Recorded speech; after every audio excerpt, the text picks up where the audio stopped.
Welcome back to another episode of Itz Da Family Podcast, where you guys have been tuning in and giving us fantastic numbers. I really appreciate that. Without further ado, I'm going to introduce our next guest. His name is DeVaughn Jones, entrepreneur, CEO. He's the owner of Zikomo Suites / Banquet Halls, and he has a number of more accolades that we're going to let him kind of go into. First and foremost, welcome, DeVaughn. Welcome. Thank you for having me, man. Thank you for having me. It's an honor, to be here today and, be a part of this beautiful thing that you're doing. So I want to ask you a question. Zikomo is why you just didn't name it DeVaughn? Oh, well, that's funny. My name's Zikomo, and believe it or not, I used to be ashamed of that name. Back in the day, coming up in grammar school, the teacher puts you in front of class, remember, to ask you, what's your name? Yeah. So I say DeVaughn Jones. Oh, okay. She say, no, what's that middle name? I say, Zikomo. Okay. She said, what'd you say? I say, Zikomo. It's a beautiful name, but it took me a while to get used to that name and stand out on it. As I got older, I started to appreciate it. And actually, my father gave me that name. Okay. And I really cherish it. So when I got an opportunity to open my business, I wanted to be different. And my name was quite different, Right. And it means thank you, in our African language. Okay. In Benin, actually, So it means thank you, and you can also use it for you're welcome. Okay. But yeah, that's it. That's the meaning behind it, And since then, believe it or not, I've been able to attract a lot of more different customers from different, cultures. Okay. Ethnic groups. So yeah. Well, I had the same problem with my middle name, but this is not my introduction. My production, my interview is yours. So kind of going aspect now, where did you grow up at? Well, yeah. I grew up in the streets of Englewood, 64th and Justine, Chicago, Illinois. Yeah, I was raised there on that particular community since I can remember. My grandmother on my mom's side, Big Mama house. So everyone, all of my family members stand there once upon a time. Aunties, uncles, cousins, we all grew up like, almost like brothers, and sisters. So what you're saying, it was the Englewood you knew when the Englewood people talk about. Oh, no. No, I think, a lot of times when people hear about our neighborhoods, they particularly, get their information off the news and, from people who really actually never lived there, But our family, and plus, especially our block, right. We grew up off love, And, like I said, well, I was born in 79, okay. But I'm really, like I said, 80s baby. Okay. So when I was growing up, it was still a lot of helping the elderly with their grocery bags and, just being mannerable and mindful of who's watching us, so behavior has to always be on point, because if they told your mama, you know what time it was. So you, in your neighborhood, they had that candy store, that neighborhood candy store? Oh, you already know. Miss Chris. Shout out to Miss Chris. Definitely had the ice cups and the snowballs and the penny candy and I things just love like them strawberry cookies, man. I don't know. Oh, yeah. It used to be a penny. Okay. Now they like 5 cents. Yeah. Everything going up. Yeah, everything going up. Penny candy now is a quarter. So right. as you growing up in Englewood, enjoying the neighbors, things of that nature, when you were sitting down, hanging out with yourself, what did you say to yourself? Like, what did you want to do? Where did you want to go? Or you were still trying to figure it out? Oh, wow. You know what? The funny thing about it is, I got a pretty good memory. But what led me into my passion, it was a young guy. He used to cut hair. We used to barber, not to mention, and he used to cut my hair. And when he cut my hair, I used to love the way it made me feel. It was a passion, so I took heed to it. I kind of studied him a little bit, and I took a liking to it, And it was actually because I experienced it, excuse me. No, take your time. We keep talking. We at this. Yeah, but it was pretty much I was motivated by just intrigued on how a haircut made me feel, you know? And, you know, I got so many compliments, and I didn't think it would be something I'll be doing now. Okay. It was just something that I gravitated towards and I like to do, you know? So I told my mom, you know, I want to start getting my hair cut every other 2 days, 3 days. She said, no, boy. So she bought me my first pair of clippers and told me. So that's pretty much how I started developing a passion for barbering. But I was also, you know, I was very athletic. The neighborhood, we had AAU tournaments, basketball. You know, I was into Jesse White tumbling team. I was a tumbler. Okay. In the sports, you know, we used to sing. I actually had a producer, did talent shows. I never thought I would be barbering. I never thought the barbering will be my profession and what leads me into, you know, my entrepreneurship. Yeah, but you've been an entrepreneur ever since you've been a little shorty, as they say. Yeah. Pretty much thinking about how can you allow yourself to be the best person you could be and be your own boss. Yes. And I see how you've been doing this thing. So now you sitting down, you thinking like, I want to be this, I want to be that dude cutting my hair. He make me look fresh, dressed to impress. And now you take that from that, you get your first clippers. Now what do you do? Start on your brother? What do you do? Yeah, actually, yeah. My first client was actually my cousin, David Berry. I'll make sure you see this. Okay. But what I did was I used a shoestring. I tied it around his head, used my imagination, you know what I mean? And I started cutting his hair. And from there, I got good. I started cutting my own hair. And by the age of 13, I was cutting the whole 8th grade class hair and my basketball team. So, yeah, it was something that I loved to do. Not knowing, you know, the intent and the level of passion. You know, when they say you do what you like to do, right. I preach that now, you know, and find out how to, you know, make money doing it. Okay. You know what I mean? Because if you love to do what you do, then it's not like a job. Not at all. You know, so I done had numerous of jobs, you know. I was assistant manager at Track Auto. I used to work for Bank One. It's no longer around. Okay, so whatever. You know, it was Bank One. It was a while ago. I used to work for Aramart, Flexoglass, Popeye's Chicken. I worked at White Castle. Oh. You hear me? I had numerous jobs, but it wasn't never for me. I think I couldn't keep them more than a year or so. You know, due to, I guess, it wasn't for you. Yeah, it wasn't for me. You felt like you were kind of, I know when you get those type of job, by the way, I'm getting hungry because you just said Popeyes and stuff. So it was good. Yeah, so you getting kind of like, man, can you see yourself doing this 20 years down the road? Or... Well, you know what? You know, I'm very spiritual about things, you know, and I never, ever questioned it then. You know, it sort of just happened.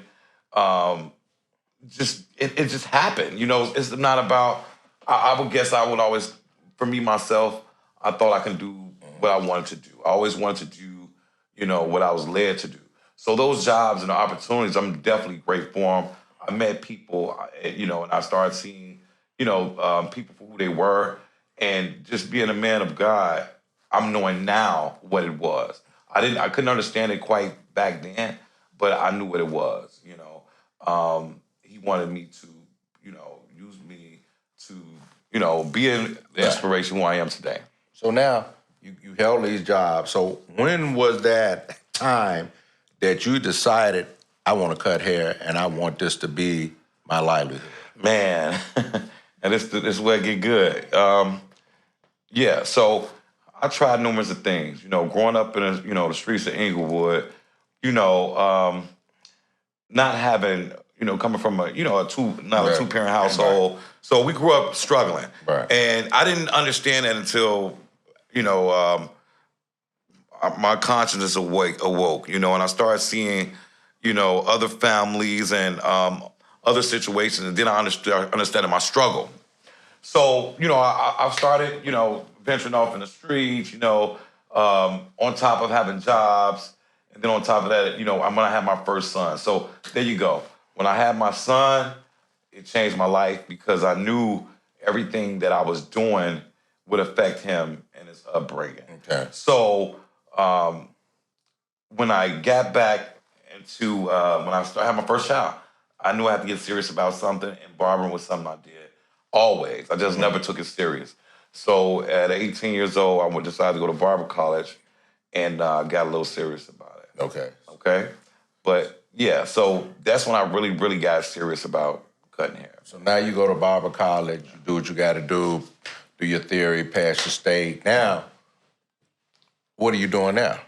So, yeah, oh man, from there, actually, I went from the back porch. My first opportunity, I remember Adriana and my cousin, and her husband then had a shop. Okay. You know, after me working in other shops, not really liking, just getting a feel for it. Yeah. You know, I was able to, I was allowed to be the manager of the shop. Right. So I was the first person at the shop. Right. And I had the opportunity to work in the shop for 3 or 4 months.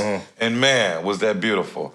Because I was the only barber, and it was a perfect location. So I was there with Mother's Day, Father's Day. Right. I seen I could make $700-800 in a day. And, you know, it wasn't no looking back from there. You know, I knew I could sustain that. I had, you know, I was full of energy because, of course, you know, I was young, vibrant, excited, you know, and I'm a people's person, and I already knew the skill. So that opportunity allowed me to pretty much, you know, learn and trust the process. So you got your leadership skills coming in the door. You didn't even really have to work. Some people got to cut hair for like a year or two before you came in with leadership skills. So now that's where you start to pivot. I mean, when did you thought about now from thinking about that, like, I want to get my own shop? Oh man, it was now that's real right there. Working in the shop, you know, like I said, I'm a team player, very loyal, and I had some real experience in there, you know, to where as if I learned pretty much back to how working. Wait, we cut for a minute. Okay, I'm sorry. We're here, man. I got we you. all I got you. doing this thing together. Right. So, you know, pretty much when I decided to get my shop, you know, when I knew it was time, because to tell you, when working in that shop I was in, I wish we could have did, you know, 1, 2, and 3. That's how loyal I was. That's how happy I was and honored to have the opportunity. But started to see things the way I wanted to see things, you know, and learning how to create my own through experience. So just say, for instance, I tell my children now, if you don't like your situation, you know, it's time for you to understand how to make that better, you know. So, you know, to make a long So sure, I know what you're saying. You know, if you don't like your situation, change it. You got to change it. Right. I mean, you have to change your situation, and it's not always a bad thing, you know, with where you at, your environment. Because sometimes people are afraid to change. Some people say, well, I'm working at Popeyes, I just might as well work it. Or I'm doing barbering in the shop, and I know things Y'all got are a lot not of edits, man. Yeah. No. But I'm seeing things that are not like they should be. So now I want to make the resources in my mind, like if I wanted my own, how would I run my own shop? Exactly. So, yeah. So just seeing how I would, you know, the do's and the don'ts. Right. You know, what I would do versus what was being done. Okay. You know, so when I got to that point of whereas if I stepping over my boundaries and, you know, wanting to, you know, make someone else's business mine. Right. You know, it's okay to treat someone's business like yours, but when you have a vision, you have to, you know, respect the other person's vision as well. So it's pretty much, that was it. You know, the salon was going a different direction now, and I seen something different. So I wanted to implement what I knew and what I've learned and what I thought would work. So now you open your own shop, and the shop that you were working in, how did that shop hold up? I think because of your leadership, correct me if I'm wrong, because of your leadership skills, your shop was able to flourish where the other shop was literally falling apart. I don't know. That's usually, in my mind, I'm kind of thinking it that way. Yeah, I mean, for real. Like, you know, I was there, and I was 10 toes down when I was inside of that, you know, that first barbershop. Like I said, I love the opportunity. Everything is beautiful. But yes, I noticed, a lot of different things happening, and I feel I made the right decision, with all blessings to, everyone who left there. So I was the first one left the shop and started my own business. And from there, we had multiple other barbers to take that same turn. And they always reach back out to me and, and congratulate me and tell me some good things about it, So when you got your own shop, it was more so paying it forward to other individuals like, hey, if y'all want a place to work in a good atmosphere, come work with me. And based on your leadership skills at the previous spot, they literally like, hey, we want to work for you. Man, yeah, that was dope. Man, I had a few people, to come out and they join with me. And believe it or not, man, I had over 15, within 2 years, a year and a half, I had over 15 contractors, independent contractors working for me. It was, I can't even imagine. It was so busy for me. Clientele was off the chain. I outgrew that spot, man, and I had to get the storefront next to me just to accommodate the capacity, But yeah, so the shop, it did great. Leaving that shop there could have been the best thing I could have done. Wow. I'm getting excited. I want you to cut my hair. I ain't got nothing. Hey, but we're going to hold that right now. We're going to take us a break, and we're going to come back. Man, we're going to finish up. Man, I'm appreciative.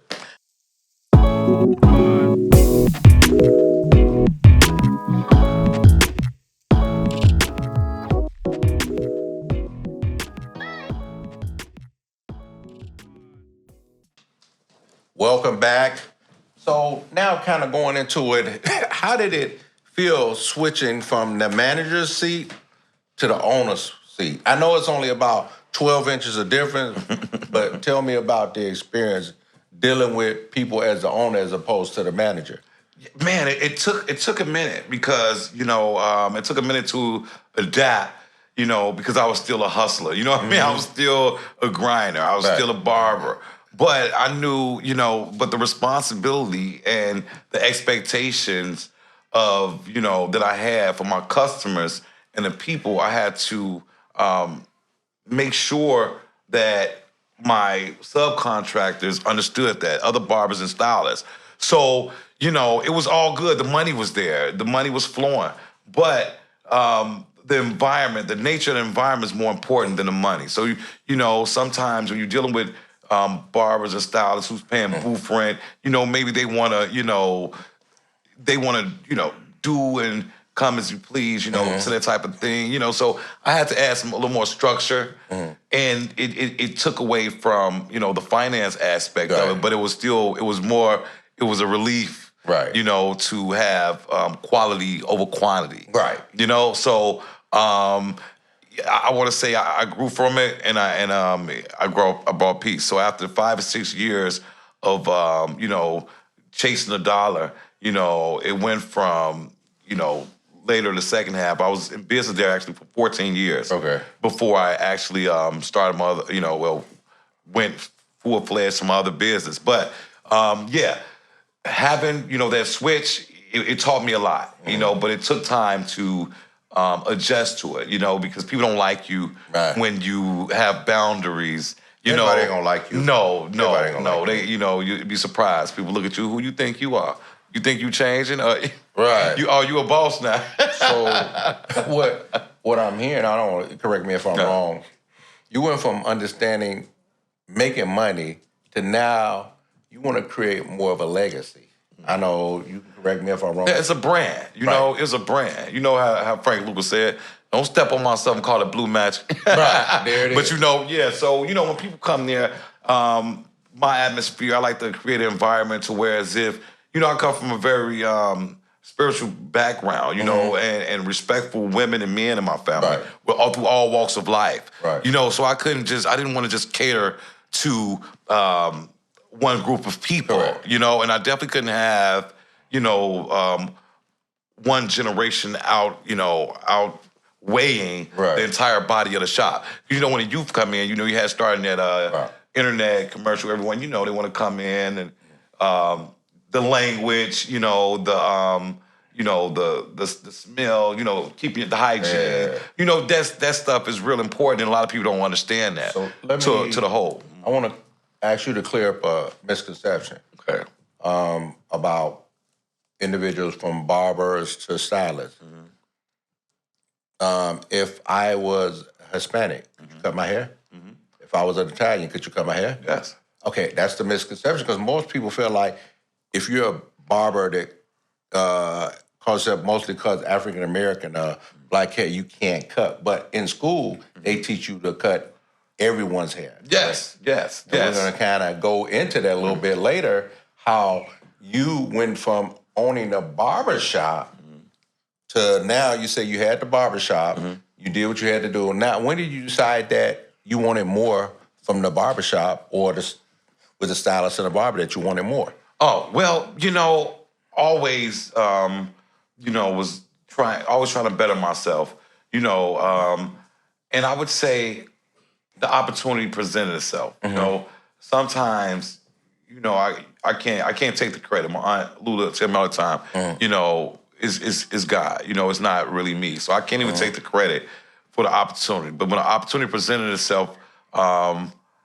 it was presented itself to a way where I had to take advantage of it. You know, so I couldn't tell you exactly when, but when the opportunity presented itself, I had to put myself in position to obtain it. Okay. It was work to do. So now you go from the shop to having bigger and better ideas. And correct me if I'm wrong by your bio, now you want to develop suites. Oh, yeah. So tell me, how did that get started? Going from already having a business to putting your mind on another business, and was it hard to concentrate on one business while creating another business? Well, you know what? It was definitely being in business, you know, barbering before I opened up the suites, you know, for 10 plus years at the barbershop. I tried different ways to operate, knowing that, you know, everyone was accustomed to booth rent. It didn't get to that, you know. So I wound up understanding the nature of booth rent versus suite space. Okay. You know, so it still puts you in a partnership, you know, without so much you're still in a partnership with your contract. Right, you're still a partner. Right, it's a partnership. And, you know, I think I want to put myself in more of a, I consider everybody bosses, you know. Their own boss. Yeah, you know, it's more so not a worker-employee relationship, you know, employer-employee. Yeah. But versus, you know, You're in a partnership. business and business, in a partnership. So, yeah, so... And so I have my suite, you have your suite. We're all independent. We feel like we got our own space, and we don't have to pay it. I don't have to see you unless I want to. So I'm in a partnership with you, I feel like we're on the same level. And then, you know, just understanding, you know, having your LLC and what brick and mortar does. You know, understanding business, giving people opportunity to run their own business. Okay. You know, and have brick and mortar so they can use the benefits of having a business. You know, business credit. You know, business bank account, preparing themselves, you know, to obtain the necessary, you know, things they need to move forward. So what's the difference between a suite, getting my hair cut in a suite, as opposed to getting my hair cut in a barber chair? I mean, you'll be in a barber chair, hopefully. Okay. But you know, a suite, oh man, you know, my suites, you know, they have plumbing in each one of them, you know, and then you have, you know, Wi-Fi. We have common space, you know, where you take lunch breaks, but you have your own television and things like. It's more private, you know. It's a private thing, you know, and you can, with privacy, people are paid for privacy. You know, you have an opportunity to really be yourself and, you know, create your own space within a space without having to go broke or, you know, deal with some things that you don't want to deal with in a regular shop. Like personal. Yeah, you know, you got music, you know, you have smells, you know, you have different things that, you know, can really lead a person, you know, to moving out and doing it their own. And I believe by you having those suites, we'll get back. your clients could come in and talk to you about things that are going on, and they don't have to worry about other people hearing. Very private, very private. I think that's another, luxury about having a suite, because they say we like therapists anyway, barbers, Right. we're there, we know a lot of things going on in our clients' lives, and just by being in a barbershop, that's our country club. Right. So a lot of times it's the only place where men get to meet, but when you private, you one-on-one, it's really personal, and I think that's a very, very big benefit to having a suite. So going back now, you got the barbershop, now you do the rehab and things for the suites, and now, do you still own both? Well, now I just actually, in September, I just closed my barbershop business now to focus on my non-for-profit organization. So, my barbershop over there, it was very, it was doing well, but due to personal issues with the landlord who I was with, it wasn't doing me no good financially. I love the community, I love the people, but it became a headache, It became a headache.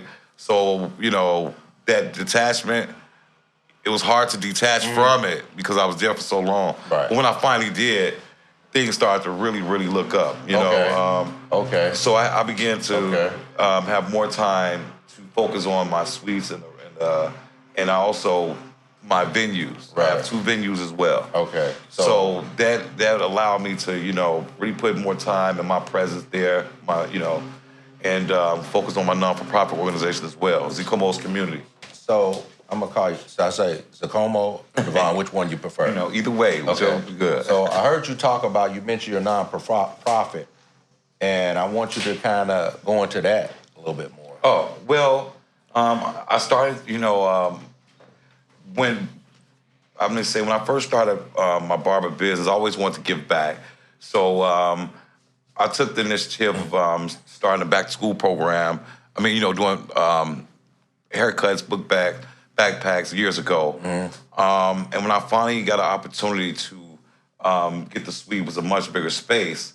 I thought it'd be a good idea to start a non-for-profit. A lot of times when I used to do block parties, back-to-school events, it came out of my own pocket. So it was mentioned, someone said you should get a non-for-profit, and I thought it would be a good idea to, to be helped, to fund and to bring these ideas and these good gestures, to someone who can, to get an opportunity to receive grant, get some help from the government. And like you're saying, you're giving back to school haircuts. So you remember that little boy, remember how good it was to receive a haircut. Oh, man. When you received a haircut. Oh, man. So now you're giving back so those same individuals, the same you at the same age could be like, man, I'm dope. nice. Man, it was dope, man. Just to know what a haircut, how it makes you feel. A haircut, it really can change your whole mood, your whole day. It can change a person's life, temporarily, or can give them a different perspective. You'd be surprised on that. So giving back, I experienced that, through the children, that they love me. I see children now who I've given haircuts to, I see them on the streets, 5 years from now, not even recognize them. They grown. And they remembering, you the guy cut my hair. So that's a good thing. And another great thing has been a barber, having someone to go to their mom and tell them, I want to be a barber. Wow. Watching you. So it's a lot of good things it came from barbering. So I did want to give back. Okay. And now I have the opportunity of starting an internship program. It's a 15-week program, that we're going to be introducing young children, young adults from 13 to 24, introducing them to barbering, fashion, cosmetology, job readiness, mentorship, things in that light. Just to, try to make my community, back in Englewood, where I was born and raised, having an opportunity to serve the community and be a part of the community is awesome. Like I said again, it's not work. It's something that I enjoy doing, and I'm beginning to see my purpose. Okay. So that's a good thing, being able to see my purpose and feel, the voids. And after, like, when they get the haircut, you see the look on their face. I'm quite sure you feel just as good as those guys, and they don't understand how giving back to the neighborhood or the community that we come from, where people, when they get successful, they kind of leave the neighborhood and don't come back. Yeah. But I commend you because you actually in the neighborhood, stay in the neighborhood, created your business in the neighborhood, and that's what's up. So now, doing your back to school, your LLC, did I hear you? I mean, in your bio, I read something that you also had a banquet hall in the building? Yes. So actually, I was fortunate enough to be creative, have more space than I imagined possibly having. And then I did, like you said, I created a private venue, where people can host classes, seminars. Me, myself, we did Father's Day, we did Mother's Day brunch just to give back to the community.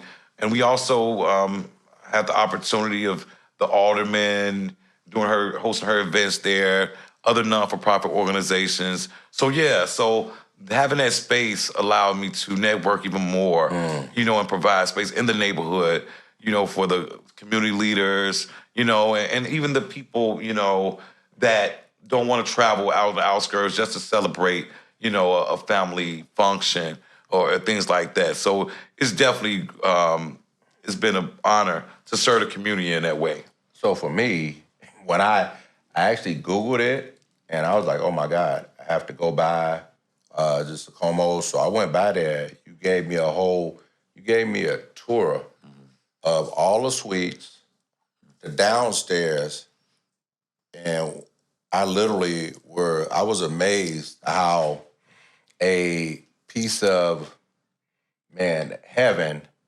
was in the Englewood neighborhood. It was a slice of heaven that when I was in there, I was like, oh my God, this is beautiful. And literally, when you're there, you don't want to leave. I mean, you service all the needs to your clients. You serve all the needs to your staff. You serve all the needs to the community. And I just was so excited, so spellbound. So how did you get the idea? You mixed all of this together where you could take care of a whole community in this one particular structure. Yeah, man. It was just it's home to me. Englewood is home to me.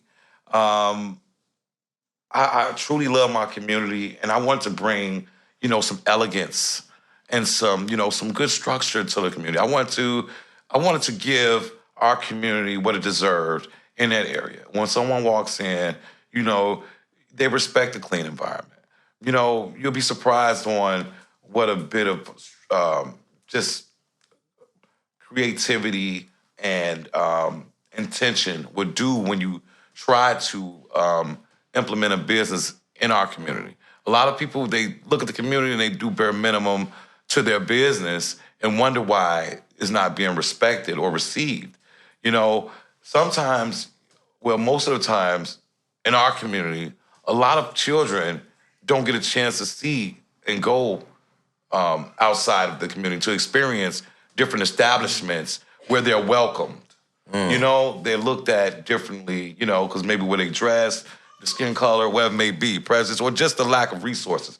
So coming into Englewood, we're very open, to our community. We're open to all walks of life. Okay. Everybody is accepted. That's the main thing. I want to be that representation that all good, all things from Englewood is not bad. Not at all. Englewood is a place, it's a well-respected place. We got, like I said, we got a beautiful team, a beautiful neighborhood and surrounding organizations who stand for it, and I'm happy to contribute. Oh, and I thank you so much for all the compliments, man. I appreciate it. I'm excited for your future. I'm excited for how you will nurture and grow these sweet Zikomo. So while I'm on that, what's next for Zikomo's? Oh man, well, Zikomo's is really being spiritually led right now. Okay. So, but really what's next? Zikomo is looking to open up a barber college and, comes on. So, yeah, just being inspired to give back and learning more ways to be resourceful to the community, and establish relationships that, I can partner with and be able to create more and more resources for our youth.